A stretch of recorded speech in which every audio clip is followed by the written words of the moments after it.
Student, welcome back. Today we are going to learn chapter number 7 of MSc Don't Follow the Crowd. What is the meaning of this line? Don't follow the crowd means अच्छा, हम सभी जानते हैं कि कई बार ऐसा होता है कि बहुत सारे लोग बहुत कोई काम करते रहते हैं, ठीक है, और बिना उसके बारे में जाने हम भी वैसा करने की कोशिश करने लग जाते हैं कि हम भी ऐसा करते हैं, भले ही वो सही हो या नहीं हो। तो वही कहा गया है कि बिना सोचे समझे जैसा सब चल रहे हैं, सब काम कर रहे हैं, वैसा हमें नहीं करना चाहिए, बल्कि उसको पहले देखना चाहिए कि ये सही है या नहीं है, इसका इफेक्ट क्या होगा, ठीक है। तो उसके बाद हमें उस चीज़ को करना चाहिए। तो जैसा सब कर रहे हैं हमें भी वैसा ही करना है, ऐसा नहीं होना चाहिए। तो इसलिए don't follow the crowd chapter है आपका, चैप्टर नंबर 7। तो स्टार्ट करते हैं हम। Once upon a time, 3 friends, 2 fish and a frog lived in a large pond. एक समय की बात है कि 3 फ्रेंड रहते थे, जिसमें से 2 फिश थे और एक फ्रैग था, जो कि एक बड़े से पॉन्ड में रहते थे। The friends would swim together looking for food. और वो तीनों फ्रेंड्स क्या थे, एक साथ तैरते थे खाने की तलाश में। When they had eaten enough, और जब वे आराम से पेट भर के खा लेते थे, they would chase each other playing catch. और वो उसके बाद खेलना स्टार्ट कर देते, एक दूसरे को पकड़ते थे, खेलते थे। The frog would something go up to the bank sometimes. जो फ्रॉग्स था वो कभी कभी ऊपर की तरफ भी आ जाता था पॉन्ड पे। The fish were excellent swimmers and much faster than the frog. जो फिश थी वो बहुत ही एक्सीलेंट स्विमर, मतलब तैराक थी, और बहुत ही तेज थी। किसकी अपेक्षा? फ्रॉग की अपेक्षा। फ्रॉग इतना नहीं था जितना कि फिश थी। They could also hide in nooks and crannies that the frog could no enter. वह कई बार क्या होता था, वो जो फिश थी वो कई बार कॉर्नर पर आ जाती थी और ऐसी जगह पर चली जाती थी जहाँ पर वो फ्रॉग नहीं पहुँच पाता था। That the frog could not inter, जहाँ पर वो फ्रॉग इंटर ही नहीं कर पाता था। That made them confident that nobody could catch them, in fact they had become a little too confident. और इस बात ने उन्हें बहुत ज़्यादा कॉन्फिडेंट बना दिया था, मतलब खुद पे विश्वास बहुत ज़्यादा आ गया था उनका, और या फिर कह सकते हैं कि ओवर कॉन्फिडेंट हो गई थी वो। One day while the fish were lazing around, the frog dived into the water looking for his friend. Here comes our friend, he looks worried, said the bigger fish. एक दिन जब fish जो है वो आराम कर रही थी, तो तभी जो फ्रॉग है वो एकदम से आता है और अपने फ्रेंड्स को देखता है। हियर कम्स आवर फ्रेंड्स, तब उनमें से एक फिश बोलती है कि हम यहाँ पर हैं, इधर आओ। He looks worry sad the bigger fish, और तभी जो बिगर फिश थी वो बोलती है कि देखो, वह थोड़ा चिंता में दिखाई दे रहा है, परेशान दिखाई दे रहा है। The frog was quite पर्टर्ड।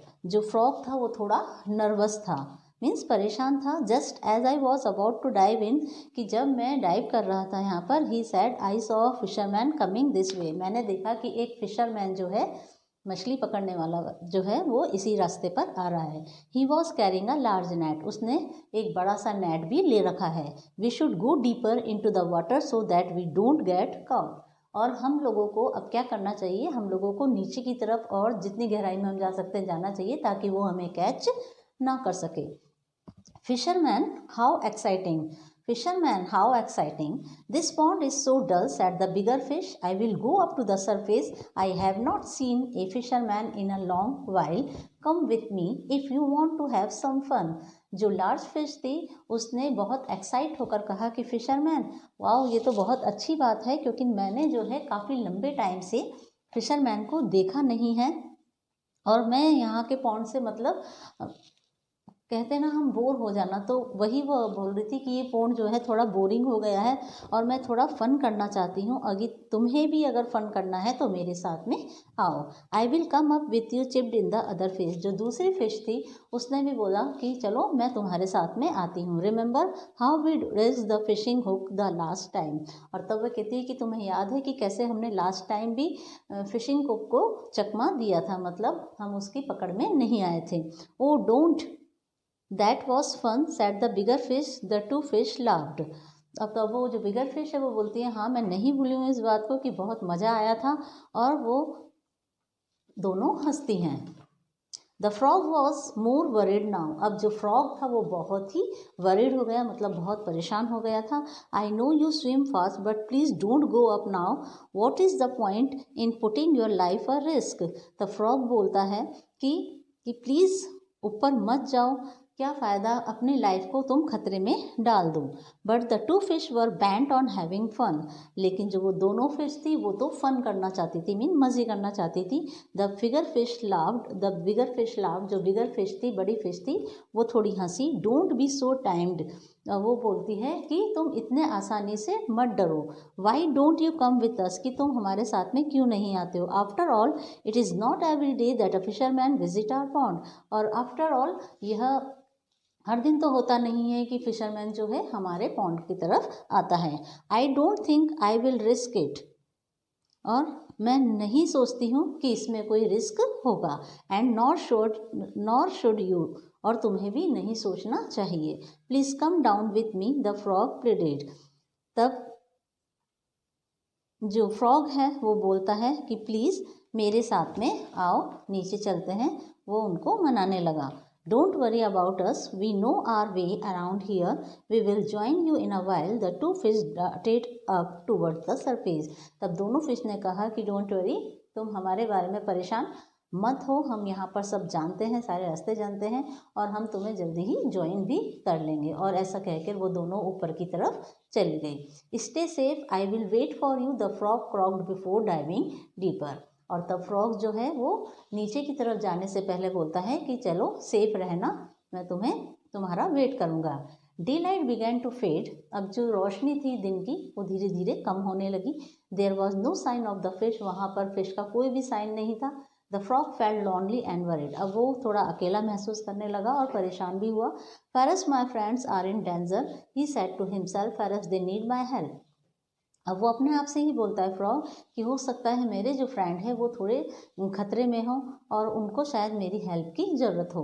The frog swam slowly up to the surface. अब वो थोड़ा तैरते हुए जो फ्रॉग था वो ऊपर की तरफ आने लगा। Looking out for the net so that he could stir clear of it. और वो उस नेट की तरफ देखने लगा जहाँ से वो उसको साफ देख सकता था। He could not see the net anywhere, his little heart sank, his webbed feet felt heavier than ever. As he cleared the surface of the water, he could see the fisherman sitting on the bank. By his feet lay the net. The frog held his breath as his eyes moved to it. There in the net lay these friends as dead fish can be. और यह सब जब उसने देखा, तो जब उसने चारों तरफ देखा तो क्या देखा उसने, जो फिशरमैन था वो उसके पैरों के पास में वो नेट रखा हुआ था और उस नेट में उसकी दोनों फिश थी और ऐसी लग रही थी जैसे कि वो मर चुकी हो। Sometimes friends can make us take risk. कुछ कभी कभी ऐसा वक्त भी आता है जब हमारे फ्रेंड्स जो हैं हमें रिस्क में भी डाल देते हैं। This is called peer pressure.